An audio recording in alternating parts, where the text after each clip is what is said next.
Good morning. Huawei is a Chinese electronics company, and it's under sanction by the United States along with a group of others. One of the restrictions against Huawei is this law right here from 2019. This is the law that required our Defense Department to cut Huawei equipment out of our communications networks around the world. Way down on page 282 of this over 700-page thing, Huawei and ZTE are two Chinese companies who are specifically singled out. For national security reasons, the Pentagon and its suppliers are not allowed to use equipment made by Chinese firms, and these two companies in particular.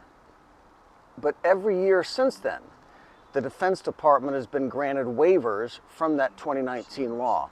The Pentagon says that they cannot perform missions around the world while under the restrictions established under this law.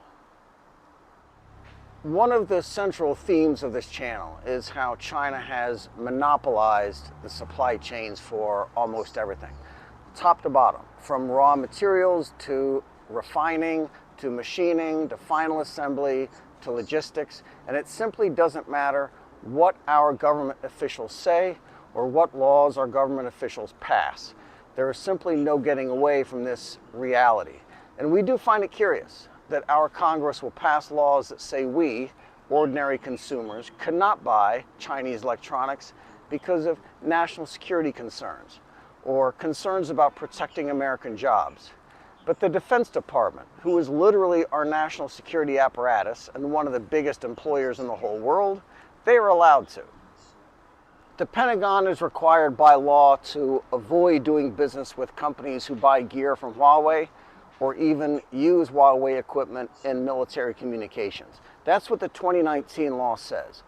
But for 5 years in a row, the Pentagon asks for and receives the waiver so they don't have to actually follow this law. And here is the reason. Huawei is so deeply entrenched in countries around the world that it's impossible to work with anyone else. If our Defense Department followed our own regulations, they wouldn't be able to buy drugs or medical supplies or uniforms or move troops and material around. There are parts of the world you literally cannot get away from Huawei. Maybe the law had good intentions, but it wasn't well thought through. Our lawmakers didn't really know what they were doing, in other words. It's not just the Pentagon complaining. Our allies are. They're saying that they're required to comply, but there are no affordable substitutes to Huawei's products. In turn, U.S. troops in those countries need Huawei communication systems to do their jobs in Africa, Europe, even the UK. Other U.S. government agencies are also required to move away from Huawei, not just the Pentagon. The FCC is a Federal Communications Commission, and they are the regulators of communication systems and services inside the United States.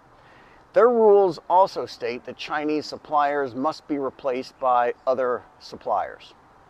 But only 12% of the companies have successfully found other companies to supply them.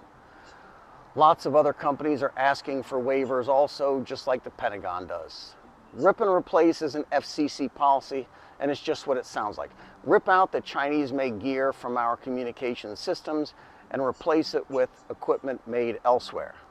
The FCC also provides funding, taxpayer money, for U.S. companies to buy more expensive equipment to replace the lower-cost China-made gear. But there isn't enough money. 40% of companies in Rip and Replace say they won't be able to replace Chinese equipment unless they're given more money. And the companies don't believe that Congress is going to give them any more money to actually comply with these regulations. To summarize, the Defense Department needs more time and more money to find suppliers to replace Huawei and the other Chinese firms. Our allies, including NATO countries, say they're not going to bother anyway. They use Huawei, and if Americans want to talk to each other, they're using Huawei's systems, no matter what Washington has to say about it. And our own telecommunications companies in the United States are saying, you need to either give us more money or another waiver, because there are no other suppliers we can use that are anywhere close to Huawei on cost. What is obvious, too, is that none of these restrictions have actually hurt Huawei at all. The Economist says that Huawei is stronger than ever and less vulnerable than before. The Wall Street Journal notes that every single operating unit of Huawei is reporting higher sales. Huawei bounces back as profits double in 2023. This is a chart from Bloomberg, and there's that word despite again. This should read because of. Huawei is reporting higher revenue share of telecom sales. Cisco and Ciena are also showing increases year over year, but together they're only 10% of the global market. Huawei is now over 30%. ZTE is about 12%. So Huawei and ZTE, two of the companies that are specifically singled out, have grown to nearly half of the global market. The US government passes laws and regulations that they themselves do not follow.